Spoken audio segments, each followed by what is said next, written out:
Hello and welcome to Rotted Reviews, and we are continuing on with Patron Appreciation Month all through October. As I support those that have supported me and give that little bit extra, so too did I want to give extra to them. So I queried them for what movies do you want me to watch and review. I was kind of expecting some folks to make it hurt, but so far things have been going pretty well. Will this streak continue? Well, let's find out, because today I'm being asked to review the 2012 movie Slasher House. This recommendation was made by patron Peter. Thank you very much, Peter, for all of your support. So this movie was a little low-budget indie movie made in the UK by M.J. Dixon, written and directed. And this movie starts out with the bang, with a young naked lady that has a red wig and wakes up with amnesia in the middle of a prison cell. She is locked inside. She doesn't know who she is, what she's doing there, how she got there, anything about the situation whatsoever, and is only guided by a set of mysterious post-it notes that clue her in on her next steps. What's going on? Well, that's kind of the mystery of Slasher House. But suffice it to say, she does run into other folks in here. She does get out of her little cell and continues following the instructions, trying to figure out what's going on, sometimes with somebody in tow to help her out, sometimes with antagonists there to kill them.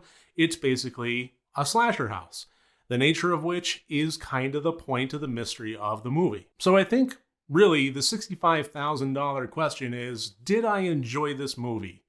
And the answer to that is absolutely no, not really. I'm sorry, I just didn't. This was, like I said, indie. It was low budget, and that's perfectly fine.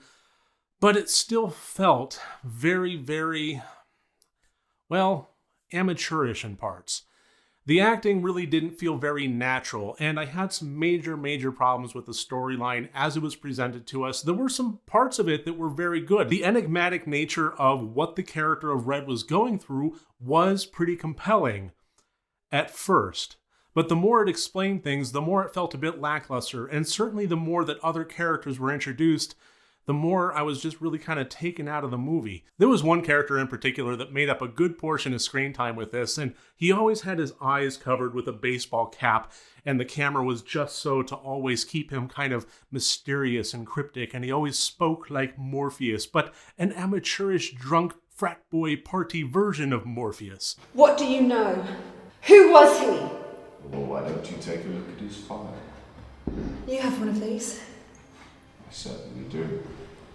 Great bedtime reading, I must say. And that character, the way it was written, the way it was performed, was honestly one of the things that kept me cringing throughout the screen time of this film. But more than that, the way that the actual plot was written, I really think it needed some refinement. It needed some script doctoring. It needed some collaboration and some peer review. Because when you're dealing with something that has a very mysterious element to it, it really is incredibly important how you disseminate the information to the audience, what clues you provide as far as what's going on.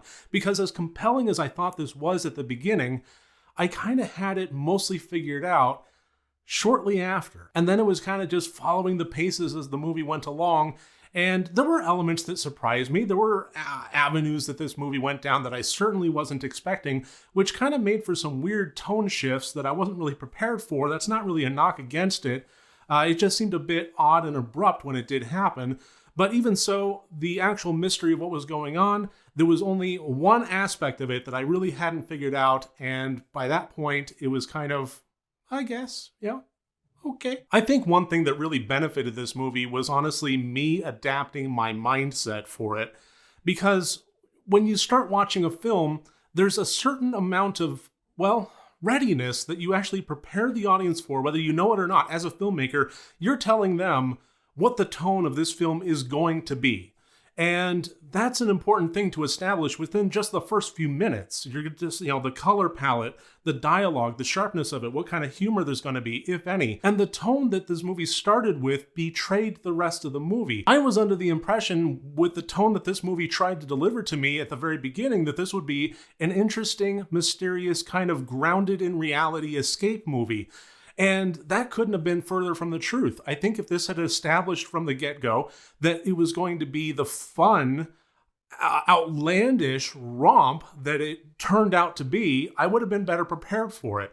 Sometimes movies can do that kind of tone shift and pull it off really well. From Dusk to Dawn is a perfect example of that. I more think that it just didn't know how to properly prepare the audience for the experience that it wound up delivering. So I'm going to go ahead and throw the scores up here. As always, 4 different categories, each one worth up to 25 points for a total possible score of 100 points.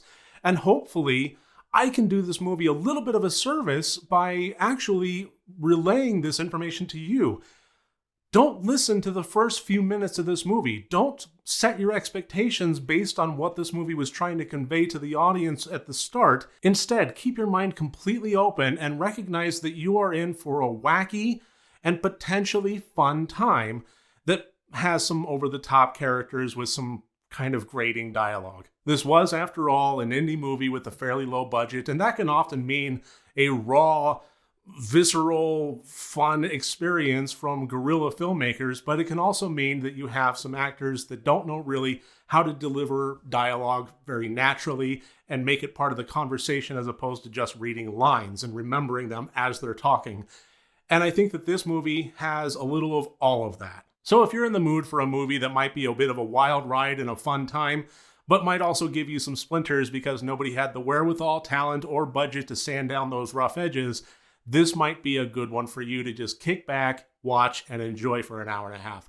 So on that basis, and that caveat, and only that basis, would I recommend the 2012 movie Slasher House. Thank you again, Peter, for bringing this one to me, and thank you for watching this video, everybody. Remember, next time you want to watch a horror movie, first make sure that it's good and rotted.